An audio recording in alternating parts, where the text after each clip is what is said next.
गायत्री का ड्राइवर गाड़ी ड्राइव कर रहा था और मधु गाड़ी से बाहर देखते हुए अपने और करण के बारे में सोच रही थी। उसे वो सब याद आ रहा था जो आज उसके साथ हुआ था। वो मन ही मन बोली, दादी माँ तो मुझे खुराना मेंशन नहीं ले जाना चाहती थी, पर मुझे ही शौक चढ़ा था इनके साथ वहां जाने का। अगर मुझे पता होता कि वो करण खुराना का घर है तो मैं वहां कभी नहीं जाती। और उनकी माँ ने उनके ही सामने मुझे चांदी का सिक्का दे दिया। पता नहीं वो मुझसे ऐसी कौन सी उम्मीद लगाए हुए है। जो लड़की आज तक अपने माँ पापा की उम्मीद पर खरी नहीं उतरी, वो भला उनके लिए क्या कर सकती है। ना जाने वो मेरे बारे में क्या सोच रहे होंगे। पता नहीं महादेव, आप बार बार मुझे ही उनके सामने लाकर क्यों खड़ा कर देते हैं। दुनिया में इतनी सारी लड़कियां हैं, पर नहीं, आपको तो सिवाय मेरे कोई नजर ही नहीं आती। बस मेरी ही जिंदगी में मुश्किलें खड़ी करने में लगे हुए हैं आप। मधु बेटा, क्या सोच रही है आप? तभी गायत्री ने उसके कंधे पर हाथ रखकर पूछा। मधु ने उनकी ओर देखकर जवाब दिया, दादी माँ, आज शालिनी आंटी ने मुझे एक चांदी का सिक्का दिया है जिस पर माँ लक्ष्मी और भगवान गणेश की तस्वीर बनी हुई है। हमारे यहाँ तो ये सिक्का घर की बहू को दिया जाता है जब वो पहली बार गृह प्रवेश करती है, पर मुझे समझ नहीं आ रहा कि आंटी ने मुझे ये सिक्का क्यों दिया, जबकि आंटी और मैं तो एक दूसरे को अच्छे से जानते तक नहीं है। गायत्री उसकी बातें सुनकर मुस्कुरा दी और उसके माथे को चूमकर बोली, मधु, आप है ही इतनी प्यारी कि किसी को भी बहुत जल्दी भा जाती है। और सबसे बड़ी बात, आपको जानने के लिए आपसे मिलने और आपसे बातें करने की कोई जरूरत नहीं होती। ये जो आपकी आंखें हैं ना, ये ही बहुत बोलती है। इनमें अगर एक बार कोई देख ले तो आपके दिल का हाल पल भर में जान ले। शायद शालिनी ने भी इन्हें देखकर ही ये जान लिया है कि आप बहुत प्यारी गुड़िया है, इसलिए आपको इस सिक्के के बारे में सोचकर परेशान होने की कोई जरूरत नहीं है। ये सुनकर मधु के चेहरे पर मुस्कुराहट आ गई और वो गायत्री को गले लगाकर बोली, थैंक यू दादी माँ, हमेशा ऐसे ही मुस्कुराती रहा कीजिए, बहुत अच्छी लगती है आप मुस्कुराती हुई। गायत्री उसके सिर पर हाथ फेरते हुए बोली। तभी ड्राइवर ने गाड़ी रोक दी क्योंकि घर आ गया था। मधु जैसे ही गायत्री के साथ गाड़ी से बाहर आई तो उसके फोन की बेल बजने लगी। मीरा की कॉल देखकर उसने मुस्कुराते हुए कॉल रिसीव की। हाँ मीरा, कब तक आएगी? हमें गोलगप्पे खाने भी तो जाना है, मीरा ने मुंह बनाकर पूछा। मधु ने गायत्री के साथ घर के अंदर जाते हुए जवाब दिया, तेरे सामने खड़ी हूँ। लिविंग रूम में खड़ी मीरा ने तुरंत दरवाजे की ओर पलटकर देखा तो मधु मुस्कुराते हुए उसकी ओर ही बढ़ रही थी। उसके चेहरे पर भी मुस्कान आ गई। तभी उसके पास खड़ी रिद्धिमा की नजर अपनी दादी पर पड़ी। दादी, वो भागती हुई अपनी दादी के गले आ लगी। गायत्री भी उसे देखकर भावुक हो गई। मधु चुपचाप खड़ी उन्हें देख रही थी। गायत्री ने रिद्धिमा के गालों को बहुत प्यार से छुआ और बोली, रिद्धिमा, कुछ दिनों में आपकी शादी हो जाएगी बेटा, और आप हमसे दूर चली जाएंगी, इसलिए कुछ दिन तो आपको अपनी दादी के साथ बिताने चाहिए ना। रिद्धिमा मुंह बनाने लगी और अपने कान पकड़कर बोली, आई एम सॉरी दादी माँ, आपको तो पता है मैं कितने बड़े खानदान की बहू बनने जा रही हूँ, तो शॉपिंग तो बनती है ना। तभी रोहित मधु के पास आकर बोला, मधु, ये मेरी बहन है रिद्धिमा। उसकी आवाज सुनकर रिद्धिमा का ध्यान मधु की ओर गया। मधु मुस्कुराते हुए बोली, हाय रिद्धिमा जी। रिद्धिमा भी मुस्कुरा दी। मधु, तुम्हें मेरे नाम के आगे जी लगाने की कोई जरूरत नहीं है, तुम मुझे सिर्फ रिद्धिमा कह सकती हो, और मैं भी तुम्हें सिर्फ मधु ही कहने वाली हूँ, क्योंकि मैं तुम्हें दादी के जरिए बहुत अच्छे से जानती हूँ। उन्होंने मुझे पहले ही बता दिया है कि तुम बहुत अच्छी हो। मधु के चेहरे पर मुस्कान आ गई। तभी पास खड़ी मीरा ने उसे चलने का इशारा किया। वो गायत्री के पास आकर बोली, दादी माँ, मैं चलती हूँ। ठीक है बेटा, पर कल आपको करण और रिद्धिमा की सगाई अटेंड करनी है। हम आप दोनों का इंतजार करेंगे, आप आएगी ना? हम जरूर आएंगे दादी माँ, मधु और मीरा एक साथ बोली। फिर दोनों ने सबको बाय कहा और वहां से चली गई। उनके बाहर जाते ही रोहित गायत्री से बोला, दादी मैं बस अभी आया। इतना कहकर वो दौड़ता हुआ घर के बाहर जाने लगा। तभी रिद्धिमा ने गायत्री की बांह पकड़ी और बोली, चलिए दादी, मैं आपको और मोम को अपना लहंगा दिखाती हूँ। गायत्री कुछ कह पाती उससे पहले ही रिद्धिमा उन्हें अपने कमरे की ओर ले जाने लगी। ममता ऊपर खड़ी सब देख रही थी। वो मन ही मन बोली, मैं अगर चाहूँ तो तुम्हें आज अभी और इसी वक्त इस नौकरी से निकाल सकती हूँ मधु, पर मेरा ऐसा करना माँ को पसंद नहीं आएगा, क्योंकि वो तुम्हें इस घर की बहू बनाने का ख्वाब देख रही है। पर मैंने तुम्हारे बारे में सब कुछ पता कर लिया है, और सब कुछ जानने के बाद मैं तुम जैसी गंदगी को अपने बेटे की जिंदगी में कभी घुसने नहीं दूंगी, कभी नहीं। अब तुम्हें इस घर से निकालने के लिए मुझे तुम्हारी ही दोस्त को तुम्हारे खिलाफ खड़ा करना होगा, वरना तुम मेरे बेटे को अपने जाल में फंसा लोगी।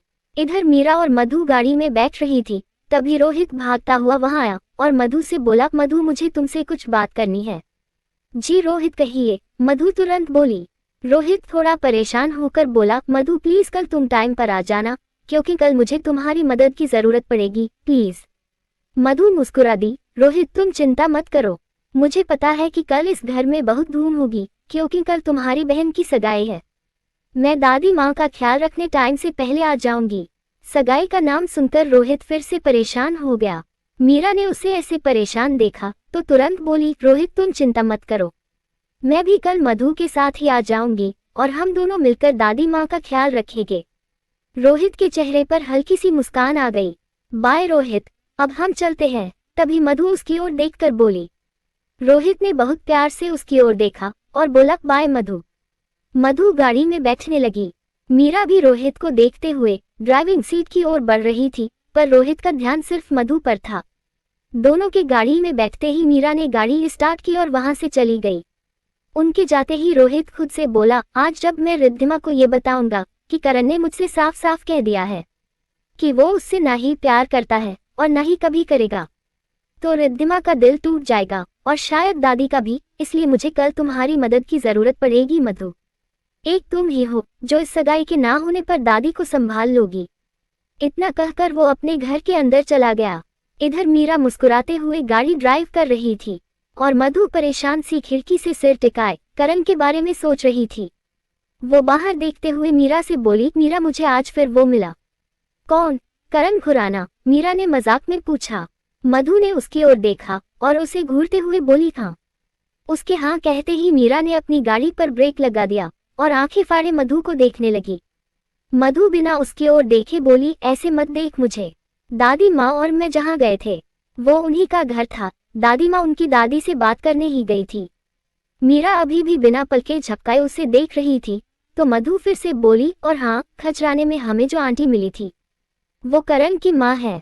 ये सुनकर तो मीरा की आंखें और बड़ी बड़ी हो गई। मधु उसकी ओर देखकर फिर से बोली, इतना ही नहीं, उनकी माँ ने मुझे एक चांदी का सिक्का भी दिया है जिसमें माँ लक्ष्मी और भगवान गणेश की तस्वीर बनी है। इतना कहकर उसने अपने पर्स से सिक्का निकालकर मीरा की ओर बढ़ाया। मीरा उसे देखकर बहुत खुश हुई और बोली, मैंने तो तुझसे पहले ही कहा था कि तेरा और उसका किस्मत कनेक्शन है, तभी तो तुम दोनों बार बार मिलते हो। तू खुद ही सोच कि इतनी बड़ी दुनिया में करण की माँ की हेल्प करने के लिए गणपति बप्पा ने तुझे ही क्यों चुना और उन्होंने तुझे ही ये सिक्का क्यों दिया। अब तो मुझे पूरा यकीन हो गया है कि रब ने तेरे और करण की ही जोड़ी बनाई है। ये सुनकर मधु को हंसी आ गई। मीरा ने अपनी गाड़ी पार्क की क्योंकि दोनों 56 दुकान पहुंच गई थी। मधु गाड़ी से बाहर आई पर उसकी हंसी अभी भी नहीं रुकी थी।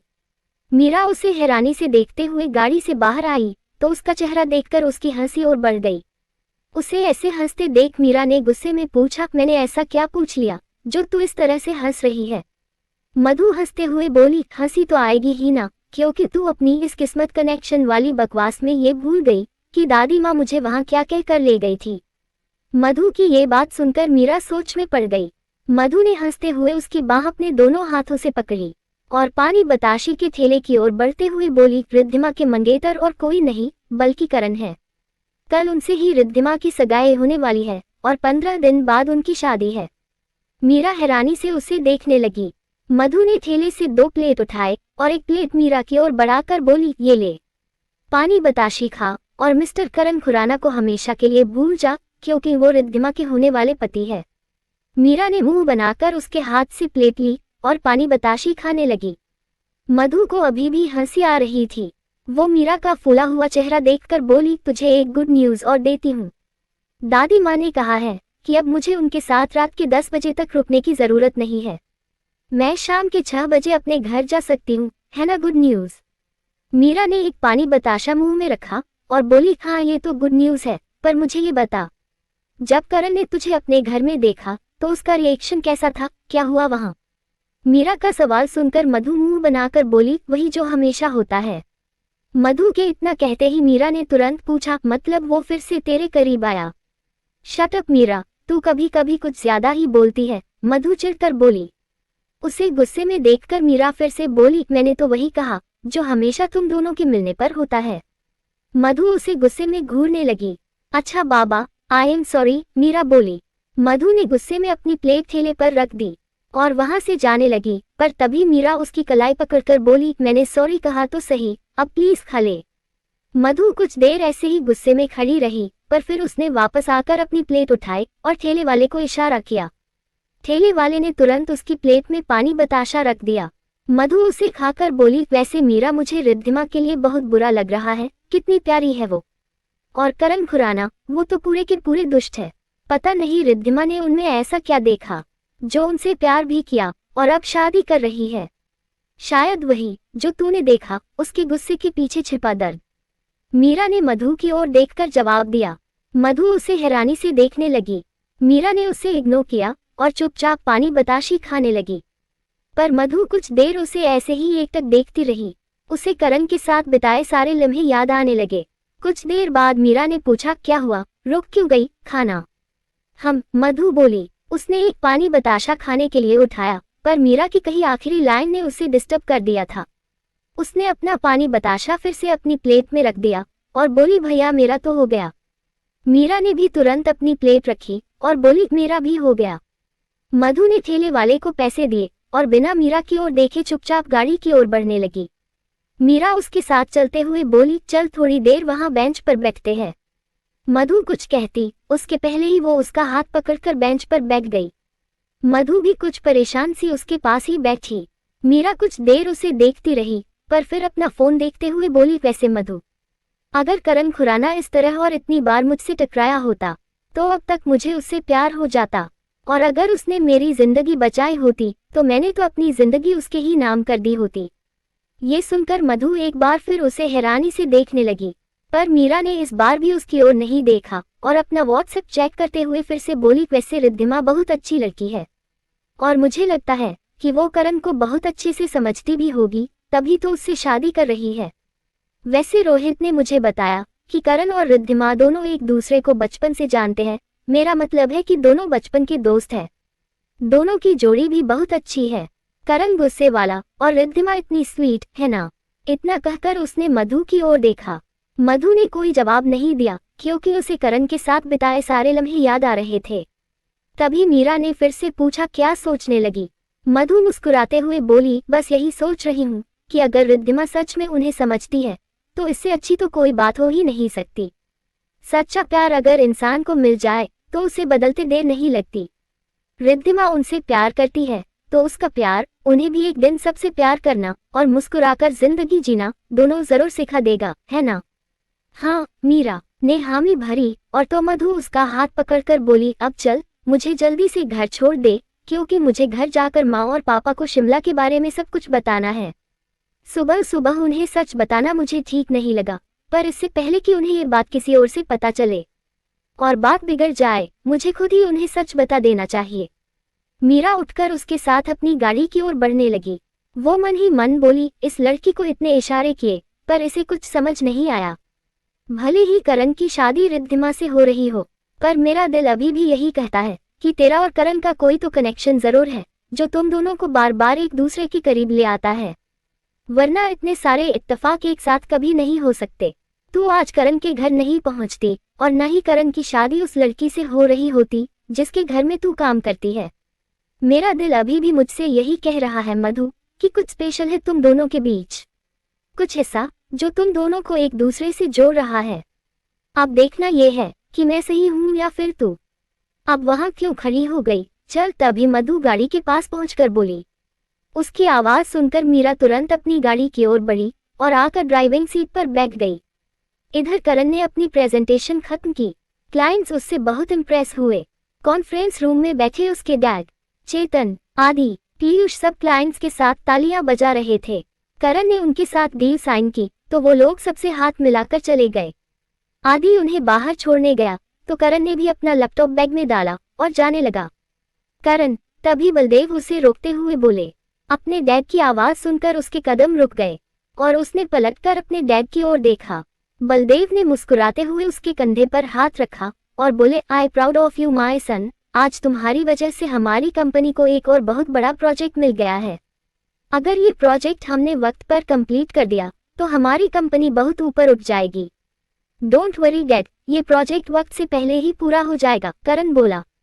तभी चेतन अपनी चेयर से उठकर बोले, हाँ बेटा, हम जानते हैं अगर तुम कोई काम करते हो तो वो वक्त से पहले ही पूरा कर देते हो, इसलिए तो तुम खुराना कंस्ट्रक्शन के एमडी की कुर्सी डिजर्व करते हो। और मैं बहुत खुश हूँ कि तुम अब मेरे दामाद बनने जा रहे हो। डैड, मुझे कुछ जरूरी काम है, मैं चलता हूँ बाय, करण बात बदलते हुए बोला। बलदेव और चेतन दोनों मुस्कुरा दिए। करण ने अपना बैग उठाया और तेजी से वहां से चला गया। उसके जाते ही चेतन बोले, करण और रिद्धिमा की शादी के बाद हमारी दोस्ती रिश्तेदारी में बदल जाएगी बलदेव, और 2 बड़ी कंपनियों के मर्ज होते ही हम कंस्ट्रक्शन की फील्ड में नंबर 1 हो जाएंगे, और तेरा बेटा यानी मेरा दामाद इस कंपनी का एमडी होगा। उनकी बातें सुनकर बलदेव मुस्कुराते हुए बोले, हाँ चेतन, बस एक बार ये शादी बिना किसी रुकावट के हो जाए, फिर हम दोनों के सपने सच हो जाएंगे। वैसे कल सगाई में मीडिया भी होगी, इसलिए इस सगाई में कुछ गड़बड़ ना हो, हमें इस बात का खास ध्यान रखना होगा। चेतन ये सुनकर अपनी चेयर से उठे और बोले, बलदेव, हमारी तरफ से तो इस सगाई में कोई गड़बड़ नहीं होगी। हमारे फैमिली फंक्शन में हमेशा गड़बड़ तुम्हारी तरफ से ही होती है। कल तुम्हें ऋषभ को संभालना होगा, क्योंकि हर बार वही पार्टी में शराब पीकर तमाशा करता है, जिसकी वजह से हम सबके साथ साथ वनराज भाई साहब और शांति भाभी को भी सबके सामने शर्मिंदा होना पड़ता है। चेतन की बातें सुनकर बलदेव परेशान होकर बोले, ऋषभ इंदौर में नहीं है चेतन, पिछले 15 दिनों से उसका कुछ पता नहीं है। मैंने उसे फोन किया भी था, पर उसने ना मेरा फोन उठाया और न ही शालिनी का। शायद करण को एमडी बनाने के हम सबके फैसले ने उसके दिल में हम सबके लिए जहर भर दिया है, पर हमने नहीं, बोर्ड ने करण को एमडी बनाया है। खुद ऋषभ के डैड ने भी करण को ही वोट दिया था। उस दिन ऋषभ को सिर्फ एक ही वोट मिला था और वो खुद उसका था। सबकी सहमति से ही करण को ये पोस्ट दी गई थी। जानता हूं, पर ये बात ऋषभ को कौन समझाए, उसे तो यही लगता है कि हमने उससे उसका हक छीन लिया है। खैर, ये सब बातें रहने देते हैं, क्योंकि मेरा बेटा खुराना कंस्ट्रक्शन का एमडी है, यही सबसे बड़ा सच है। और इससे भी बड़ा सच ये है कि कल हमारे बच्चों की सगाई के बाद हमसे ताकतवर इस शहर में कोई नहीं होगा। ये सुनकर चेतन मुस्कुराते हुए बोले, ये तो तुमने बिल्कुल ठीक कहा। अच्छा चलो, मैं तो चलता हूँ, सगाई की तैयारी खुद करवाना चाहता हूँ। बलदेव ने मुस्कुराते हुए आगे बढ़कर चेतन को गले लगाया तो वो वहां से चले गए। दूसरी ओर रोहित रिद्धिमा के कमरे में पहुंचा तो वो बैग पर कपड़ों का मेला लगाए बैठी थी और गायत्री को दिल्ली से खरीदे हुए कपड़े दिखा रही थी। गायत्री शादी का लहंगा देखते हुए बोली, अगर हमें पता होता कि दिल्ली में इतने अच्छे लहंगे मिलते हैं तो हम भी आपके साथ ही चलते और आपकी शादी के सारे कपड़े वहीं से खरीदते। वैसे बेटा, कल आप क्या पहनने वाली है? रिद्धिमा ने तुरंत ब्लैक कलर का एक लहंगा उठाया और उन्हें दिखाते हुए बोली, ये वाला दादी, सुंदर है ना?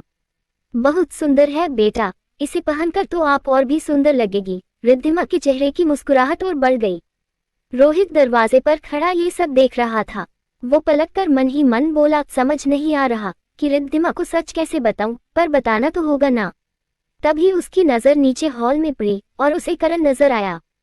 करण तेज तेज कदमों से ऊपर रिद्धिमा के कमरे की ओर बढ़ रहा था। उसे देखकर रोहित तुरंत पिल्लर के पीछे छिप गया। करण रिद्धिमा के कमरे में आते ही बोला, रिद्धिमा, मुझे तुमसे कुछ जरूरी बात करनी है, अभी।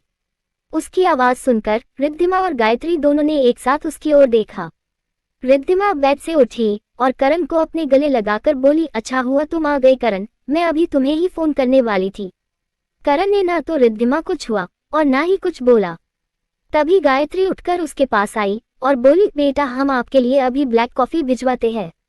उन्होंने बड़े प्यार से उसके गाल को छुआ और मुस्कुराते हुए वहां से चली गई। उनके जाते ही करण रिद्धिमा से बोला, रिद्धिमा, मुझसे शादी करने से पहले एक बार फिर से सोच लो, क्योंकि अभी भी वक्त है तुम्हारे पास। रिद्धिमा हैरानी से उसे देखने लगी। तभी करण फिर से बोला, इस शादी से पीछे हटने का अभी भी वक्त है तुम्हारे पास रिद्धिमा, क्योंकि मैं तुमसे प्यार नहीं करता हूँ और न ही कभी करूंगा। बाहर दरवाजे के पास खड़ा रोहित ये सब सुनकर दंग रह गया। करण रिद्धिमा की ओर पीट करके बोला, तुम मुझे बचपन से जानती हो रिद्धिमा, दिखावा नहीं होता मुझसे, इसलिए जिस दिन हमारे रिश्ते की बात एक बार फिर से उठी थी मैंने तुम्हें यही बात साफ साफ लफ्जों में कही थी। कल हमारी सगाई है, बस इसलिए एक बार फिर तुमसे कहने आया हूँ कि एक बार और सोच लो, क्योंकि मेरा फैसला अभी भी वही का वही है। पर मेरी मुश्किल ये है कि मैं इस शादी से इनकार नहीं कर सकता हूँ, क्योंकि मैं अपनी दादी और डैड को वचन दे चुका हूँ कि वो जिससे कहेंगे मैं शादी कर लूंगा, और उन्होंने तुम्हें चुना है। इतना कहकर उसने पलटकर रिद्धिमा की ओर देखा और बोला, तुम मेरी बचपन की दोस्त हो रिद्धिमा, और मैं ये बिल्कुल नहीं चाहता कि मेरी वजह से तुम्हें कोई भी दर्द और तकलीफ सहनी पड़े। नंदिनी मेरी जिंदगी से जा चुकी है, पर नफरत बनकर ही सही आज भी वो मेरे दिल के किसी कोने में जिंदा है। इसलिए अपने दिल में किसी और को जगह देना मेरे लिए नामुमकिन है, क्योंकि नफरत हो गई है मुझे प्यार और इमोशन शब्द से। प्लीज रिद्धिमा, इस शादी से इनकार कर दो, क्योंकि मैं तुम्हारा मुजरिम नहीं बनना चाहता। तुम्हें मुझसे बेहतर लाइफ पार्टनर मिल जाएगा। उसकी बातें सुनकर रिद्धिमा जोर जोर से हंसने लगी, पर करण हैरानी से उसे देख रहा था। रोहित भी रिद्धिमा को हंसते देख हैरान था। कुछ देर बाद रिद्धिमा ने अपनी हंसी रोकी और बोली, करण ये सब तुम पहले भी मुझे बता चुके हो, इसलिए तुम्हें फिर से सब दोहराने की जरूरत नहीं है, क्योंकि तुम्हारा कहा एक एक लफ्ज मुझे अच्छे से याद है। तुम मेरे दोस्त हो करण, और ये शादी हो या ना हो, हमारी दोस्ती पर इसका कभी कोई असर नहीं होगा। मैंने जब से होश संभाला है सिर्फ खुराना परिवार की बहू बनने का सपना देखा है, इसलिए मैं इस शादी से इनकार नहीं करूंगी। और रही बात कि तुम मुझसे प्यार नहीं करते हो, तो मैं ये बात भी बहुत अच्छे से जानती हूँ, इसलिए मैं तुम्हें कभी मजबूर नहीं करूंगी कि तुम मुझसे कभी प्यार करो, क्योंकि प्यार किया नहीं जाता, वो तो बस हो जाता है, जैसे मुझे हो गया था तुमसे। ये शादी मेरा सबसे बड़ा सपना पूरा करने जा रही है करण, इसलिए मैं ये शादी जरूर करूंगी, और तुम मेरी फिक्र मत करो, मुझे तुमसे कभी कोई शिकायत नहीं होगी, क्योंकि तुमसे शादी करने का फैसला मेरा अपना है। इतना कहकर वो मुस्कुराते हुए करण के करीब आई, पर मुझे तुम्हारे लिए बहुत बुरा लग रहा है कि कहीं तुम्हें अपने डैड और दादी माँ को दिए वचन की वजह से पछताना ना पड़ जाए। ये सुनकर करण हैरानी से उसे देखने लगा, पर रिद्धिमा को फिर से हंसी आ गई और वो करण को हक करते हुए बोली, मजाक कर रही हूँ करण, तुम मेरी चिंता करना छोड़ दो, क्योंकि मैं हमारी शादी के दिन का बड़ी बेसब्री से इंतजार कर रही हूँ, और इस शादी के होने से बहुत खुश हूँ। करण और रोहित दोनों ही उसकी बातें सुनकर हैरान थे। लेखिका कविता वर्मा। अगर आपको मेरी लिखी कहानियाँ पसंद आ रही है और आप इस कहानी को आगे भी पढ़ना और सुनना चाहते हैं, तो मेरे चैनल को लाइक करें, शेयर करें और आज ही सब्सक्राइब भी करें। Thank you for watching this video.